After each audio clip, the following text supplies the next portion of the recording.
BJP BRS పార్టీల మధ్య ఉన్న బంధాన్ని మాజీ సీఎం కేసీఆర్ కూతురు ఎమ్మెల్సీ కల్వకుంట్ల కవిత బ్లాస్ట్ చేశారా? ఇన్నాళ్లు బయటపడని బీజేపీ బీఆర్ఎస్ పార్టీల మధ్య ఉన్న చీకటి ఒప్పందాలు కవిత ఎక్స్ప్లోజ్ చేశారా? బీజేపీ బీఆర్ఎస్ ఒక్కటేనంటూ గత కొన్ని సంవత్సరాలుగా కాంగ్రెస్ చేస్తున్న ఆరోపణలు నిజమేనని కవిత చెప్పకనే చెప్పేశారా? బీఆర్ఎస్ ను బీజేపీలో విలీనం చేయడానికి కేసీఆర్ చేసిన ప్రయత్నాలను అడ్డుకున్నారని కవిత చెప్పడంతో బీజేపీ బీఆర్ఎస్ ఫెవికల్ బంధం బ్లాస్ట్ అయిందా అంటే అవుననే అంటున్నారు కాంగ్రెస్ నాయకులు.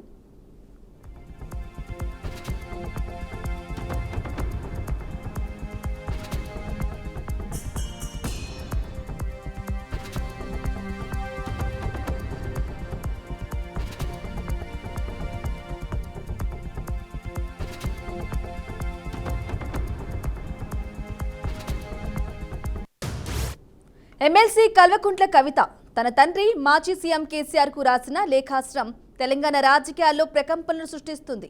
కేసీఆర్ కు కవిత రాసిన లేఖ బయటకు రావడంతో అది రాష్ట్ర రాజకీయాల్లో ఎన్నో మలుపులు తిరుగుతోంది.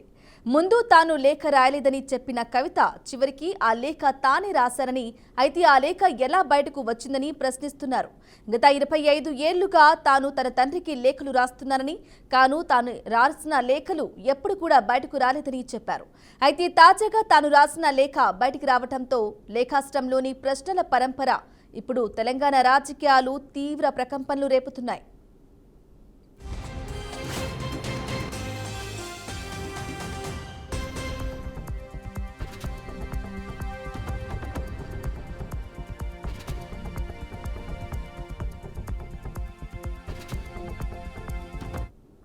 ఇక ఇదిలా ఉంటే కవిత రాసిన లేఖ, అందులో కేసీఆర్ కు ఆమె సంధించిన ప్రశ్నలు బయటికి రావడంతో మరిన్ని సంచలన విషయాలు బయటపడ్డాయి. వాటిలో బీజేపీ బీఆర్ఎస్ పార్టీల మధ్య ఉన్న సంబంధాలను కవిత చెప్పకనే చెప్పారు. గత కొన్ని సంవత్సరాలుగా బీజేపీ బీఆర్ఎస్ పార్టీల మధ్య చీకటి ఒప్పందాలు ఉన్నాయని కాంగ్రెస్ పార్టీ నేతలు ఆరోపిస్తూ వచ్చారు. అయితే వాటిని ఎప్పటికప్పుడు అటు బీజేపీ పార్టీ నేతలు ఇటు బీఆర్ఎస్ పార్టీ నేతలు ఖండిస్తూ వస్తున్నారు. పైగా బీఆర్ఎస్ కాంగ్రెస్ పార్టీల మధ్య చీకటి ఒప్పందాలున్నాయని అటు బీజేపీ నేతలు ఆరోపిస్తే, కాదు కాంగ్రెస్ కు చెందిన రేవంత్ రెడ్డి, బీజేపీకి చెందిన ప్రధాని మోదీకి మధ్య ఫెవికల్ బంధం ఉందని ఇటు బీఆర్ఎస్ నేతలు ఆరోపిస్తూ వచ్చారు.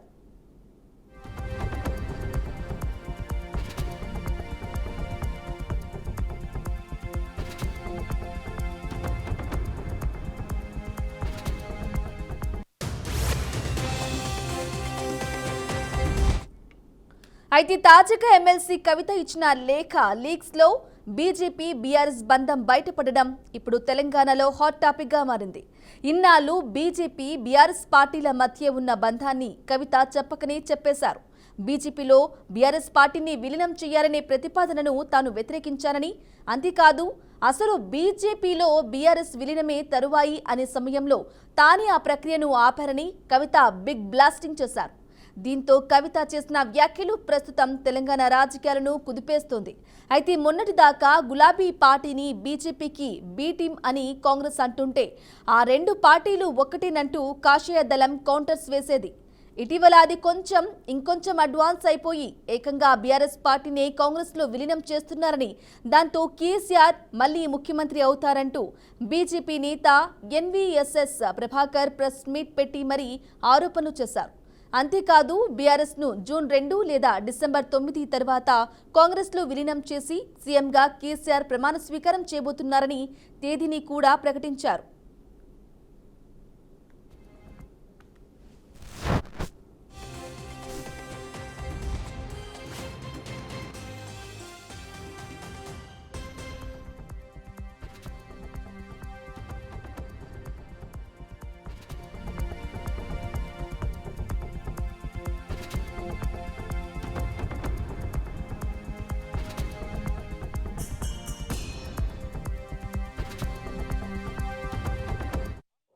ఒక ప్రాంతీయ పార్టీలో, ఒక కుటుంబ పార్టీలో ప్రధానంగా ఉన్నటువంటి నలుగురు నాయకులు ఇన్ని రకాల అవినీతి ఆరోపణలు ఎదుర్కొంటున్నటువంటి ఒక సందర్భం.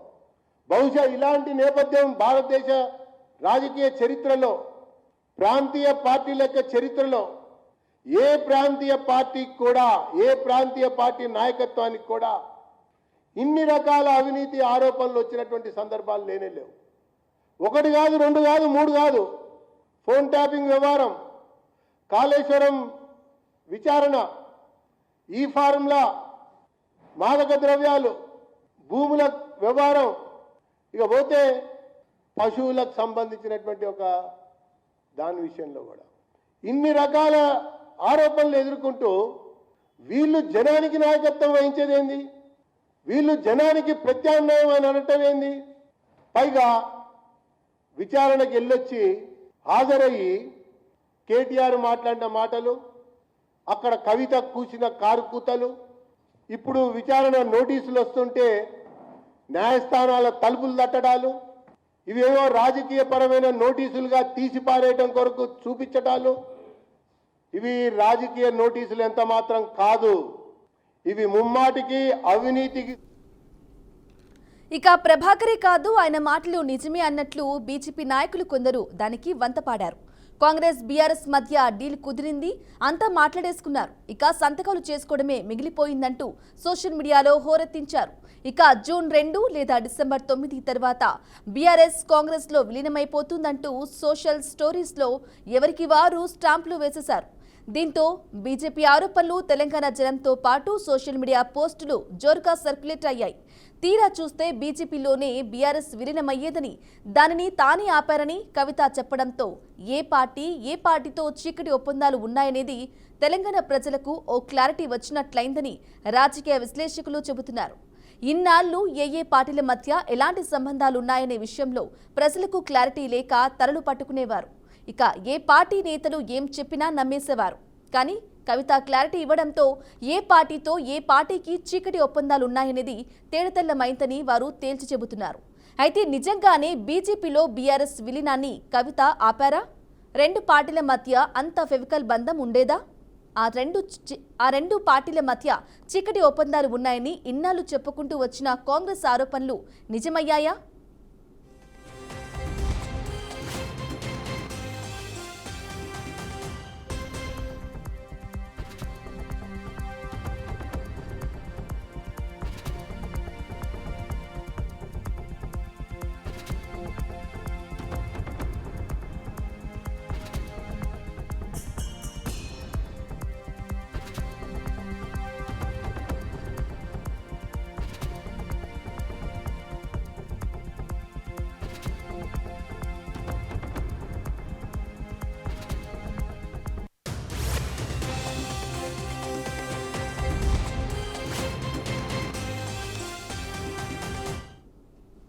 రైట్, ఇక ఇదే అంశానికి సంబంధించి వారి అభిప్రాయాన్ని తెలియజేయడానికి కాంగ్రెస్ నుంచి మనమతరాయ్ గారు అందుబాటులో ఉన్నారు. అలాగే మరొకరు కూడా అందుబాటులో ఉన్నారు. ఇక తాడూరి శ్రీనివాస్ గారు బీజేపీ నుంచి కూడా అందుబాటులో ఉన్నారు. నమస్కారం అండి ఇద్దరికి. నమస్తే అండి. ఎస్, ముందుగా మనమతరాయ్ గారు మీ దగ్గర నుంచి మొదలు పెడదాం. ఇక కేసీఆర్ కూతురు అలాగే ఎమ్మెల్సీ కవిత బీజేపీ నుంచి బీఆర్ఎస్ నుంచి విలీనం కూడా తానే అడ్డుకున్నానని చెప్తూ ఉంది. వారికి సంబంధించి మీ అభిప్రాయం ఏంటి? కవిత ఈ రోజు మాట్లాడింది కానీ కాంగ్రెస్ పార్టీ ఎప్పటి నుంచో ప్రతిపక్షంలో ఉన్నప్పటి నుంచి మొత్తుకుంటుంది. వాళ్ళిద్దరిది చీకటి ఒప్పందం, అక్రమ సంబంధం. బీఆర్ఎస్ ను బీజేపీ రాష్ట్రంలో కాపాడుతుంది. పార్లమెంట్లో ఏ బిల్లు ప్రవేశపెట్టినా ప్రత్యేక విమానాలు వేసుకుపోయి డూడు బసవన్ లేక తలూపుతున్నారు. కాంగ్రెస్ పార్టీ ప్రజలకు సంబంధించి మేలు చేసే బిల్లుల విషయంలో చర్చలు పెట్టి వాదోపవాదాలు చేసి చివరికి సంఖ్యాబలం లేకుండా కొన్నిటికి సహకరించాల్సి వచ్చింది. కాబట్టి కాంగ్రెస్ నాయకత్వాన్ని అణచివేసే ప్రక్రియలో బీజేపీ ఉన్నది. చిదంబరం గారిని జైల్లో పెట్టారు, డికే శివకుమార్ని జైల్లో పెట్టారు. మచ్చలేని సోనియా గాంధీ, రాహుల్ గాంధీనిపై వాళ్ళ నాయకుడు సుబ్రహ్మణ్యం కేసు పెట్టి వాళ్ళే విచారణ జరిపే విధంగా వాళ్ళ మీద నేషనల్ హెరాల్డ్ కేసు పెట్టారు. కానీ 10 ఏళ్లలో ఇక్కడ రేవంత్ రెడ్డి గారి మీద కూడా ఈడీ దాళ్లు, ఐటీ దాళ్లు, తర్వాత సిబిఐ దాళ్లు అని చెప్పి నానా రకాల తిప్పలు పెట్టారు. కానీ కేసీఆర్ గారి మీద వాళ్ళే రేవంత్ రెడ్డి గారు ఫిర్యాదు చేసిన పిసిసి అధ్యక్షుడి హోదాలో వాళ్ళు బీజేపీ నాయకులు ఉత్తుత్త విమర్శలు చేశారే తప్ప ఎన్నడూ కూడా ఈడీ కానీ సిబిఐ కానీ వాళ్ళ ఆ కేసీఆర్ గారు వంక చూడలేదంటే అర్థమైంది.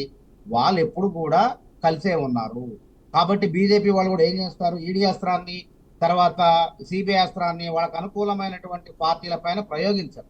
వాళ్ళకు వ్యతిరేకంగా ఉన్నటువంటి పార్టీలు, ప్రాంతీయ పార్టీలను మమతా బెనర్జీ మీద ఉసుగొలిపారు. అదేవిధంగా వేరే వేరే వాళ్ళని ఉసుగొలిపారు. ఆ విధంగా ఉసుగొలిపి ఏం చేస్తారు, కాంగ్రెస్ నాయకులు లొంగలేదు. అదేవిధంగా అస్సాంలో హేమంత్ బిశ్వాస్ శర్మ, ఆయన శారదా కుంభకోణ పెద్ద అవినీతి పరుడు అన్నారు కాంగ్రెస్ లో ఉన్నప్పుడు. దెబ్బకు పార్టీ మారంలోనే జైలు పోవలసినోడు బీజేపీ పార్టీ కార్యాలయం జారంలోనే పునీతుడైపోయింది. ఈ రాష్ట్రంలో కూడా గుర్తుపెట్టుకోండి, ఎంతో మంది ఇద్దరు రాజ్యసభ సభ్యులు ఉన్నారు, వాళ్ళ పేర్లు ప్రస్తావన అనవసరం. వాళ్ళ మీద వీళ్ళే పార్లమెంట్ ఎథిక్స్ కమిటీలో జీవీఎల్ నరసింహారావు గారు ఫిర్యాదు చేస్తారు. వాళ్ళ పెద్ద అవినీతి పనులు, వాళ్ళ మీద చర్య తీసుకోవాలి. ఎప్పుడైతే వాళ్ళు మరి బీజేపీ కార్యాలయంలో చేరారో వాళ్ళ మీద విచారణ ఆగిపోయింది. వాళ్ళు 7,000 కోట్ల ఒకళ్ళ బ్యాంకుని, 5,000 కోట్ల ఇంకొకళ్ళ బ్యాంకుని బ్రోడీ కొట్టించారు. అట్లాంటి వాళ్ళపైన ఇటువంటి విచారణ లేదు, కేసు లేదు, ఏం లేదు, అట్లా నిలుపుదల చేయడం జరిగింది. కాబట్టి ఇక్కడ స్పష్టంగా అన్ని రకాలు చూసినా, ఎటు చూసినా అర్థమయ్యేది ఏంటంటే వీళ్ళ బంధం అనేది గట్టిది. ఇప్పటిదాకా అక్రమ సంబంధంగా ఉన్నారు, ఇప్పుడు కవిత వారి వ్యాఖ్యల ద్వారా మొత్తం బహిర్గతమైంది. ఒకవేళ కవిత గారు కానీ, ఒకవేళ ఈ బీఆర్ఎస్, బీజేపీ, ఇవి కవిత, వీళ్ళంతా కూడా ఒక తానులోని గుడ్డ ముక్కలే, వీళ్ళు వేరు కాదు. వీళ్ళందరి ఉద్దేశం ఏంటంటే కాంగ్రెస్ పార్టీని నిలువరించాలి, కాంగ్రెస్ పార్టీ ప్రజాభిమానం పెరుగుతుంది, ఈ రెండు పార్టీలు చేతులు ఎత్తేసినాయి. కాబట్టి ఏం చేయాలా, వీళ్ళు జనాల్ని పిచ్చోళ్ళు చేయాలి, తెలంగాణ ప్రజల్ని పిచ్చోళ్ళు చేయాలి. ఇప్పటి వరకు ఆ రెండు పార్టీల మధ్య కూడా చీకటి ఒప్పందాలు ఉన్నాయని కాంగ్రెస్ చెప్పుకుంటూ ఉన్న ఆరోపణలు ఇంకా నిజమే అయినాయని అనుకోవాలంటారా? పార్టీలు ఆమె చెప్పేది ఏంటంటే, మేము ఎప్పటి నుంచి చెప్తున్నాం, కవిత ఇప్పుడు చెప్తుంది కొత్తగా. మేము ముందు నుంచి ముత్తుకున్నాం, వీళ్ళ బంధం గొప్పది, వీళ్ళు పగలు గుద్దుకుంటారు, రాత్రి చీకట్లో కలుసుకుంటారు, అట్లా ఆ విధంగానే వ్యాఖ్యానాలు ఎప్పుడో చేసినాం మేము. వీళ్ళ బంధం అనేది ఇప్పుడు బయటపడి, కవిత గారు ఆ ఇంట్లో మనిషి బయట పెట్టారు కాబట్టి బయటపడింది. కాబట్టి మేము అనేది ఏంటంటే, ఇది జాతరలో జేబు దొంగలు లెక్క ఉంది బీఆర్ఎస్ వాళ్ళ గొడవ, ఇంటి గొడవ. జాతరలో జేబు దొంగలు ఏం చేస్తారు, ప్రజల దృష్టిని మరల్చడం కోసం వాళ్ళలో వాళ్ళు దనుకున్నట్టుంటది. జనం మొత్తం కూడా ఎవరు దనుకున్నారని చూస్తారు. చూస్తుంటే వీళ్ళ మనుషులే పోయి జేబులు పర్సులు కొట్టేస్తారు. కాబట్టి ఇవన్నీ గతంలో 10 ఏళ్ళు పర్సులు కొట్టేశారు ప్రజలు. ఇప్పుడు కూడా ఏంటంటే కాంగ్రెస్ పార్టీ మళ్ళీ 10 ఏళ్ళు అధికారంలో ఉంటుంది కాబట్టి దీన్ని నిలవరించే ప్రయత్నం ఏం చేయాలా, బీజేపీ మహారాష్ట్రలో కనుక ఏక్నాథ్ షిండేని లోపరుచుకొని ఏ విధంగా చీల్చి అధికారంలోకి వచ్చిందో అలాంటి పన్నాగాలు బందే ప్రయత్నం చేస్తున్నారు. ఏది ఏమైనప్పటికీ ఈ యొక్క కవిత గారు లేఖ అస్త్రం బయటకు వచ్చినా, అది లేఖ కూడా ఎవరు బయట పెట్టారు, బీఆర్ఎస్ పార్టీ ప్రభుత్వానికి లీకులు అలవాటు. అధికారంలో ఉన్నప్పుడు ప్రశ్నాపత్రాలు లీక్ చేశారు. కాబట్టి ఆ ప్రతిపక్షంలో ఉన్నప్పుడు ఏం లీకులు లేవు చేయడానికి వాళ్ళకి. కాబట్టి ఏం చేశారు, అలవాట్లో పొరపాటులాగా కవిత లేఖని, వాళ్ళ కూతురు లేఖని వాళ్ళే లీక్ చేశారు. కాబట్టి ఇది బహుముఖ కోణంలో చూడాలి, కవిత గారి యొక్క అంశాన్ని బహుముఖ కోణంలో చూడాలి. వాళ్ళు రకరకాల ఎత్తుగడల్లో ప్రజల్లో పోవటానికి బీఆర్ఎస్, బీజేపీ ప్రయోగించినటువంటి అస్త్రంగానే, బాణంగానే చూస్తున్నారు జనం మొత్తం కూడా. ఈ విధంగా కూడా చర్చలు జరుగుతున్నాయి. మరి నిజంగానే కవిత అంతా పెద్ద ఎత్తున దుమారం లేపుతుంటే, పెద్ద ఎత్తున బీఆర్ఎస్ పార్టీ నష్టం వాటిల్లింపజేస్తుంటే కనీసం షోకాజ్ నోటీసులు ఇవ్వరండి. గతంలో ఆలేంద్రేంద్ర గారు, అయితే వేటు తప్పదని చెప్తూ ఉన్నారు, వేటు కూడా వేసే ఆలోచనలు కూడా ఉన్నట్టు కూడా తెలుస్తోంది. రైట్, మనవతరే గారు అలాగే డిస్కస్ చేద్దాం. బీజేపీ నుంచి తాడూరు శ్రీనివాస్ గారు అందుబాటులో ఉన్నారు. నమస్కారం అండి శ్రీనివాస్ గారు. ఎస్ చెప్పండి, మీ మధ్యలో ఫెవికాల్ బంధం ఉండేది బీజేపీకి, బీఆర్ఎస్ కు. ఆ బంధం ఇప్పుడు ఎప్పటి నుంచో మేము చెప్తున్నామని చెప్పేసి ఓవైపు మనవతరే గారు చెప్తున్నారు. మరి దీనిపై మీ అభిప్రాయం ఏంటి? ఇప్పుడు మీరు అడిగారు కాబట్టి చెప్తా ఉన్నాను విత్ ఎవిడెన్సెస్. వారు చేసిన ఆరోపణకి ఎక్కడ ఎవిడెన్స్ ఉందో వారు చెప్పలేదు. జస్ట్ ఒక పొలిటికల్ స్టేట్మెంట్ ఇక్కడ పాస్ చేసినారు అంతే. అంటే బట్టగాల్చి మీదేయడం. ఇక్కడ వాళ్ళ బంధం నేను ఏ రకంగా ఉందో నేను చెప్పే ప్రయత్నం చేస్తాను. పార్టీ స్థాపించిన తర్వాత 2004లో ఎన్నికలు వచ్చినప్పుడు ఆ రోజు ఐసీయూలో ఉన్నటువంటి కాంగ్రెస్ పార్టీ, చెతకిలబడినటువంటి కాంగ్రెస్ పార్టీకి బీఆర్ఎస్ పార్టీ మద్దతుగా 2 తోడై ఆ రోజు ఎన్నికలలో పోటీ చేయడం జరిగింది. అంటే వారి సావాసం ఆ రోజు నుంచి మొదలైంది. లేటెస్ట్ ఎపిసోడ్, గతంలో ఎపిసోడ్ చెప్పట్లేదు నేను. కేసీఆర్ గారు అడలసెన్స్ ఏజ్లోనే, చిన్ననాటి నుంచే యంగ్ ఏజ్లోనే ఆయన కాంగ్రెస్ సిద్ధాంతం, కాంగ్రెస్ భావజాలం, వారి మైండ్ నిండా కాంగ్రెస్ ఆలోచనలు, కాంగ్రెస్ సిద్ధాంతం ఉంటుంది. శరీరం మాత్రం తెలంగాణ ఉద్యమం కోసం పోరాడి కొంతమేరకు ప్రభుత్వం వచ్చినాక ఆయన ఇక్కడ ఉద్యమం ద్వారా వచ్చిన ప్రయోజనాలను పొందడం జరిగింది. కాకపోతే ఈ రోజుకి కూడా ఆయన భావజాలం అంతా కూడా కాంగ్రెస్ పార్టీయే.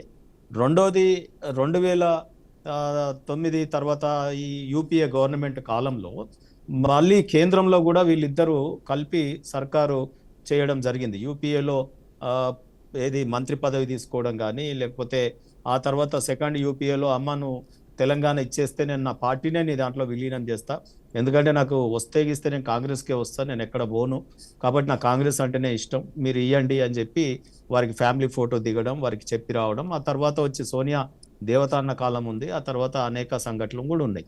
సో కాబట్టి ఎక్కడో కేసీఆర్ గారి ఆలోచనలు కానీ కేసీఆర్ గారి ఇటువంటివి కానీ ఉంటే గింటే కాంగ్రెస్ కి బీఆర్ఎస్ కి ఫెవికోల్ బంధం ఉండుంటుంది. లేటెస్ట్ ఎపిసోడ్ కూడా మీకు చెప్పినట్టు అయితే జిహెచ్ఎంసీ ఎన్నికలలో కాంగ్రెస్ కానీ లేకపోతే బీఆర్ఎస్ పార్టీ కానీ స్టీరింగ్ ఎంఐఎం దగ్గర ఉంటుందండి, ఓవైసీ దగ్గర. సో కాబట్టి ఈ రోజు ఆ స్టీరింగ్ నడిపేటటువంటి ఆయనకి ఎమ్మెల్సీ ఎన్నికలలో జిహెచ్ఎంసీలో కాంగ్రెస్ పార్టీ వారికి మద్దతు ఇవ్వడం జరిగింది ఎంఐఎంకి. రెండవది ఏంటంటే బీఆర్ఎస్ పార్టీ అసలు పోటీయే చేయలేదు అక్కడ, వారికి కార్పొరేటర్లు ఉన్నా కానీ. ఎన్నికలలో ఎన్నోట్లు పడ్డా సరే కార్పొరేటర్లు ఉన్న వాళ్ళు పోటీ చేస్తారు జనరల్గా. కాంగ్రెస్ పార్టీ కూడా పోటీ చేయకుండా ఒక సీటు వారికి ఇచ్చేసింది, వారి బ్లాక్ మెయిల్ తట్టుకోలేక. సో ఇది ఎంఐఎం కాంగ్రెస్ బీఆర్ఎస్ కు ఉన్నటువంటి బంధం. ఇది ఫెవికోల్ కాదు, ఫెవిక్విక్ కాదు, ఆనాటి నుండి నేటి వరకు వస్తున్నటువంటి దాన్ని ఇక ఏ బంధం అనాలో, కౌల పిల్లలు అనాలా, కలిసి జన్మనెత్తినారు అనాలా, ఏదైనా అనొచ్చు వాళ్ళకి. సో నేను మమ్మల్ని ఆరోపిస్తే ఎట్లా, నేను చెప్పింది కొరాబరేటివ్ ఎవిడెన్సెస్, ఈ రకంగా మాట్లాడమనండి. అయితే తాడూరి శ్రీనివాస్ గారు, కవిత అంటే కేసీఆర్ కూతురు ఎమ్మెల్సీ కవిత ఒకటే చెప్తున్నారు, బీజేపీలో బీఆర్ఎస్ ను విలీనాన్ని నేనే అడ్డుకున్నాను, అంటే తానే అడ్డుకున్నాను అని చెప్పేసి కూడా చెప్తున్నారు. మరి ఇవన్నీ నిజం కాదంటారా? సొంతంగా సీఎం కూతురు, మాజీ సీఎం కూతురు చెప్పడం. మీరు అడిగిన ప్రశ్నని ఎట్లా విశ్లేషించుకోవాలంటే అకాడమిక్ గా, బీజేపీ పార్టీకి ఈ పార్టీని కలుపుకునే అవసరం ఉందా? ఏమొచ్చింది? ఏ ఎన్నికలు వచ్చినాయి? నేను చెప్పిన సిరీస్ లో ఎక్కడా మేము కలవలేదు. పోనీ ఎంపీ ఎలక్షన్స్లలో దానికి 0 వచ్చింది బీఆర్ఎస్కి. మాకేమన్నా వాళ్ళ ఎంపీలు అవసరం ఉందా? లేరు కదా, వాళ్ళకి ఎంపీలే లేరు. సో ఏ రకంగా మేము వారిని కలిసే ప్రయత్నం చేస్తాం? ఇప్పుడు రెండవది, మొన్న ఎమ్మెల్సీ ఎన్నికలలో, మేధావుల ఎన్నికలలో వాళ్ళు పోటీ చేయని పార్టీ, 0 మార్కులు వచ్చిన పార్టీ. దాంతో ఏముంటుంది, కేటీఆర్ వరల్డ్ ఫేమస్. ఒక చెప్తాను, ఈ రోజు కేంద్రంలో ప్రభుత్వంలో ఉండి 20 రాష్ట్రాలలో కాంగ్రెస్ ను ఓడించి బీజేపీ ప్రభుత్వాలు ఉండి ఇవాళ ఇంటర్నేషనల్లో గ్లోబల్లీ బీజేపీ పార్టీ ఇంత గొప్ప పార్టీగా రికగ్నైజ్ అయిన పార్టీ, ఈ ప్రపంచ స్థాయిలో ఈరోజు పేరెన్నికగన్న పార్టీ, దీనికి బీఆర్ఎస్ పార్టీ అవసరము మాకు ఉంటుందా చెప్పండి అంటే వాళ్ళు ఏదో ఫీలర్ బట్టగా. ఓకే, వాళ్ళు ఎవరైనా రేపు చర్చలు జరుగుతాయా, రేపు ఏం జరుగుతాయా, పాలిటిక్స్ అనేది dynamics. I don't know anything about that. అంటే అది ఇంటర్నల్ గా ఏమి ఉన్నదా మనకు తెలియదు, ఏ పార్టీతో ఏ పార్టీకి ఉన్నదా. నేను కాంగ్రెస్ మీద కూడా ఆరోపణ చేయట్లేదు. నేను ఏమంటున్నా అంటే ద సిరీస్ ఎక్స్ప్లెయిన్ చేస్తా ఉన్నా, జరిగిన సంఘటనలు చెప్తా ఉన్నా.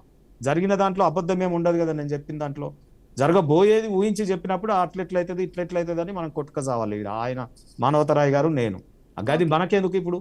ఇవాళ ఆల్రెడీ కంట్రీలో mood of the nation Modi గారు, పాకిస్తాను, ఇంటర్నేషనల్ ఇవన్నీ కూడా జరుగుతూ ఉన్నాయి. ఈ ఎపిసోడ్ ఎవరు చూస్తారండి? నేను అనుకుంటా కాళేశ్వరం కమిషన్ నోటీస్ ఇచ్చింది కేసీఆర్ గారికి. ఆ నోటీసు బయటకు వచ్చి దాని మీద నోటీస్ కాపీ ఇక్కడ వేసి మీరు మీడియాలో డిబేట్ చేయకుండా, కేసీఆర్ అంతటి వాడిని నాకే ఒక కమిషన్ నోటీస్ ఇస్తుందా, నేను వెళ్తే ఈ చర్చ జరగకుండా ఉండడానికి కావాలని వారు అన్నారు. చూడండి, ఇంత గిచ్చినట్టు చేస్తా ఏడ్చినట్టు చేయమని కాంగ్రెస్ పార్టీ సలహా ఇచ్చిందేమో ఆ చర్చ రాకుండా మీడియాది. కవిత గారి లేఖ మరి చేయడం, రేవంత్ రెడ్డి గారే ఆమె వెనకాల ఉన్నది అని కూడా చెప్తా ఉన్నారు. నేను ఒక్కటి లాస్ట్ ఒక కామెంట్ అయితే చేస్తాను. కవిత గారి మాటల్లో కేసీఆర్ చుట్టూ దయ్యాలు ఉన్నాయని చెప్పినారు. సరే, ఆ దయ్యాలు ఎవరు అనేది ఆమె పేర్లు చెప్పలేదు, కానీ జనం అందరూ తెలుసు ఆయన చుట్టూ ఉండేటటువంటి వాళ్ళు ఎవరు అనేది. కేటీఆర్ ఉంటాడు, హరీష్ రావు ఉంటాడు, సంతోష్ నిరంతరం ఉంటాడు. ఆమె జిల్లా ప్రశాంత్ రెడ్డి మీద కోపమా, లేకపోతే జీవన్ రెడ్డి మీద కోపమా, వాళ్ళు 24 గంటలు ఉంటారు. ఈ మధ్య కాలంలో కొత్తగా కౌశిక్ రెడ్డి గారు ఉన్నారు, లేకపోతే దేశ్పత్ శ్రీనివాస్ గారు ఉంటారు, పల్లరాజేశ్వర రెడ్డి గారు ఉంటారు, మల్లారెడ్డి గారు ఉంటారు. ఇటువంటి వాళ్ళు ఉంటారు. దయ్యాలని ఆమె సంబోధించింది. మరి వీళ్ళ ఎవరా అనేది ఆమె తెలుసుకోవాలి. కానీ నేనేమంటున్నా అంటే కవిత గారికి కాంగ్రెస్ భూతం పట్టిందేమో అని అనుకుంటున్నా నేను. ఎందుకంటే ఇదంతా డ్రైవింగ్ ఫోర్స్ అంతా కూడా కాంగ్రెస్ నడిపిస్తుంది. మేము ముందే చెప్పినామని చెప్తారు కదా మానవతరాయ్ గారు. ముందే వీళ్ళ దగ్గర రాష్ట్ర ఇంటెలిజెన్స్ అంతా ఆమె వెనకాల పెట్టినట్టున్నారో, లేకపోతే లోపలనే స్క్రిప్ట్, కథ, స్క్రీన్ ప్లే అంతా కూడా రేవంత్ రెడ్డి రాసి నడిపిస్తున్నాడా అనేది కూడా ప్రజలు చర్చలు ఇవన్నీ కూడా జరుగుతూ ఉన్నాయి. వీటిని మీద మాట్లాడకుండా మీరు అనవసరంగా ఏందో బీజేపీ తన పని తాను చేసుకోబోతుంది, దేశ పరిపాలన, రాష్ట్రాల పరిపాలన, భవిష్యత్తు ఇవన్నీ Yes. మేము తీర్చిదిద్దుతుంటే గిదేం లొల్లి అంటే గిది లొల్లి మాకు అంటగట్టుడేంది, మాకేమైనా ఎస్ అవసరం? శ్రీనివాస్ గారు, ఎస్ మీరు అడిగిన టాపిక్కే ఇప్పుడు మానవతర గారిని అడుగుదాం. మానవతర గారు చెప్పండి, అంటే మీరే లోపాయికారి ఒప్పందం, చీకటి ఒప్పందం మీరే రచించారు, స్క్రిప్ట్ కూడా రేవంత్ రెడ్డి రాసి నడిపిస్తున్నారు కవిత ద్వారా అని చెప్పేసి చెప్తూ ఉన్నారు. మరి మీరేమంటారు మానవతర గారు?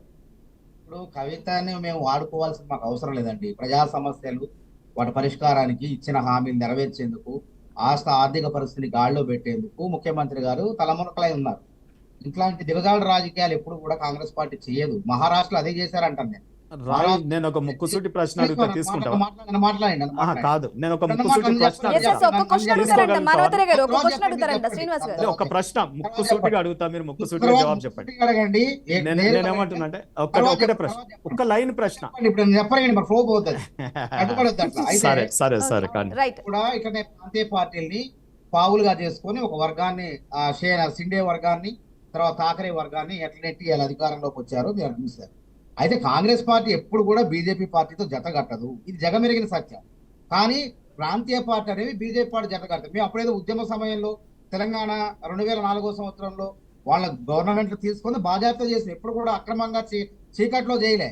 కానీ ఇక్కడ జరిగే వ్యవహారాన్ని ఆ పార్టీలోని కూతురే బయటపెట్టి ఇది గమనించాలి. తర్వాత నేను చెప్పేది కూడా ఉత్తమ మాటలు కాదు, శాస్త్రీయబద్ధంగా ఇటీవల జరిగిన పరిణామాలు, 14 నుంచి మొన్నటిదాకా జరిగిన పరిణామాలు చెప్పిన.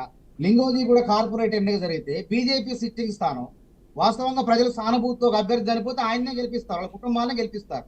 దానికి కూడా భయపడినటువంటి బీజేపీ, బీఆర్ఎస్ పార్టీ రెండూ కలిసి కాంగ్రెస్ ను ఓడించాలని కుట్ర పని కలిసి పోటీ చేసి మనం కళ్ళారా చూసి వాళ్ళందరూ కూడా టీఆర్ఎస్ ఆఫీస్కి పోవటం, కానీ ప్రజలు కాంగ్రెస్ అభ్యర్థిని గెలిపించారు. కాబట్టి ఇక్కడ నేను అనేది ఏంటంటే ఇక సహేతుకమైనటువంటి కారణాలు నేను చెప్తున్నా. వాళ్ళు అనేవాళ్ళు ఇప్పుడు కలవబోతున్నారు, కలుస్తారు కూడా, విలీనం కూడా ఇద్దంటుంది, జరగవచ్చు విలీనం కూడా. అక్కడ ఉన్నటువంటి పార్లమెంట్ ఎన్నికలు ఏం జరిగింది, బీఆర్ఎస్ అనే ఓట్లని కూడా బీజేపీకి బదలాయించారు. కరీంనగర్ ఎమ్మెల్సీలో బలం ఉండి కూడా బీఆర్ఎస్ బీజేపీని గెలిపించడం కోసం పోటీ చేయలేదు. కాబట్టి ఇక్కడ కూడా ఏంటంటే లోపాయకారికంగా మొన్న బీజేపీకి నాకు తెలిసి మాకు బలం లేదు, సంఖ్యాబలం లేదు. ఇక్కడ వాస్తవంగా ముగ్గురు ఉన్నారు, ఒకళ్ళు బీఆర్ఎస్ లో ఉన్నారు. కొద్దిమంది మా వైపు వచ్చినా కానీ దాన్ని మేము అట్లాంటి అనైతికమైనటువంటి ఎన్నికలో మేము పాల్గొనం. కానీ ఇక్కడ బలం ఉన్నది బీఆర్ఎస్ ఉన్నది, మరి బీజేపీకి ఉన్నది. వాళ్ళు ఏ విధంగా సహకరించుకున్నారు? ఎంఐఎం అయితే కనీసం పల్లెత్తి మాట్లాడారు బీజేపీ వాళ్ళు, ఐటీ దాళ్ళు ఎడిపోయినా తెలియదు. వాస్తవంగా ఎంఐఎం ని జైల్లో పెట్టింది కాంగ్రెస్ పార్టీ, గుర్తుపెట్టుకున్న అభ్యర్థిని అక్బరుద్దీన్ ఓవైసీ మత విద్వేషాలు రెచ్చగొట్టేలా మాట్లాడితే శ్రీనివాస్ గారు ఒక క్వశ్చన్ అడుగుతారంట చివరిగా, ఒక్కసారి ఒక్క క్వశ్చన్ ఇందాం. శ్రీనివాస్ గారు, నేనేమంటున్నా, మానవతరాయ్ గారు ఈ మధ్య కాలంలో మీరు పనిని వదిలేసి జోషాలు చెప్పడం మొదలు పెట్టిరు, రామచిలుకల్ని పంజరాలను పట్టుకొని తిరుగుతున్నారు. ఒక్క నిమిషం ఒక్క నిమిషం ప్లీజ్. జోషాలు చెప్పింది ప్రభాకర్ రావు గారు చెప్పిండు, ఇప్పుడు మీ మీడియా కన్వీనర్ రఘునందన్ రావు చెప్తాడు, మేం గారు చెప్పేది మీరే చెప్తున్నారు. బీఆర్ఎస్ పార్టీలో జరిగే పరిణామాలు కాంగ్రెస్ కన్నా ముందే చెప్తున్నారు, 20 రోజుల ముందే చెప్పారు మీరు. అందుకే మీ నాయకుడు కూడా పాపం నిన్న కిషన్ రెడ్డి గారు కూడా ఇలా పేపర్లు చదివితే అర్థమైంది, చిలక జోషాలు బంద్ చేయండి, వాస్తవాలు మాట్లాడండి అని చెప్పినట్టుంది. అయితే మానవతరాయ్ గారు, ఇప్పుడు దొంగ ఎవరు అంటే భుజాలు తడుపుకున్నట్టు మీరు ఉలిక్కి పడకండి. నేను సూటిగా అడుగుతున్నా ఒక ప్రశ్న అండి. మీ వేదిక, గాంధీ భవన్ వేదికగా మీ మీడియా ఇన్ఛార్జ్ సామ రామ్మోహన్ రెడ్డి గారు ఏ రకంగా వల్లవేస్తా ఉన్నారో ఆ రకంగానే బయట జరుగుతుంది. ఈ రోజు మీడియా అందరూ కూడా వారిని ప్రతి ఛానల్ పిలిపించి మాట్లాడుతున్నారు, పేరుతో సహా చెప్తా ఉన్నా కదా. వారు రేవంత్ రెడ్డి గారికి ఇప్పుడు సామా రామ్మోహన్ రెడ్డి గారి కన్నా ముందే పాపం ప్రభాకర్ రావు గారు జ్యోతిష్యం చెప్పిండు, తర్వాత సామా రామ్మోహన్ రెడ్డి కన్నా ముందే ఏలేటి మహేష్ రెడ్డి చెప్పిండు. మీరు అన్నారు కదా మా గేట్లు బంద్ అయిపోయినాయి అంటే చర్చలు జరిగినట్టే కదా. మహేష్ రెడ్డి కండిషన్స్ కవిత గారు ఏమంటున్నారు, మీరేమన్నారు? ఆయన క్లియర్ గా చెప్తున్నాడు, మా డోర్లు బంద్ అయినాయి అంటే మరి ఆ డోర్లు బంద్ అయ్యే వరకు జరిగిన చర్చలు ఏంటో బయట పెడతారా? డికే శివకుమార్ గారిని కవిత కలవలేదని మీరు చెప్పగలుగుతారా? నేను చూపించాలా కలిసినట్టు ఎవిడెన్సెస్? నేను ఏమంటున్నా అంటే ఇవన్నీ కాంగ్రెస్ పార్టీ చెయ్యంది ఏముంది, ఈ రాష్ట్రంలో అనైతిక రాజకీయాలు పెట్టింది పేరు మీది, మీ డిఎన్ఏనే స్కాములు రావటం వల్ల ఆ ఈడీ కేసులు, ఆ లక్కర్ కేసులో మాఫ్ కావు, గుర్తుపెట్టుకోండి. మీ పార్టీలో చేరితేనే, లేదంటే మీరు చెప్పినట్టు ఆడితేనే కేసులు మాయమైతే ఎందుకంటే ఇప్పుడు కనపడుతుంది కళ్ళ ముందు మీ Right, టైంలో okay. ఈడీ సిబిఐ లేదా? నదులన్నీ సముద్రంలో పోయి రైట్ రైట్ కాంగ్రెస్ మనోహర్ గారు పాలించిన 60 ఏళ్ళలో శ్రీనివాస్ గారు కూడా ఓకేనండి కలిసేది బీజేపీ Right. పార్టీలో. కాంగ్రెస్ కాబట్టి పార్టీ కవిత గారి మీద పరిపాలన కేసు ఉంది Yes, కాబట్టి సమయం అయిపోయింది కవిత గారు ఏ విధంగా రాయ్ గారు. మాట్లాడారు చెప్పండి. కాంగ్రెస్ పార్టీ హయాంలో సిబిఐ సిబిఐ లేదు, ఈడీ లేదా?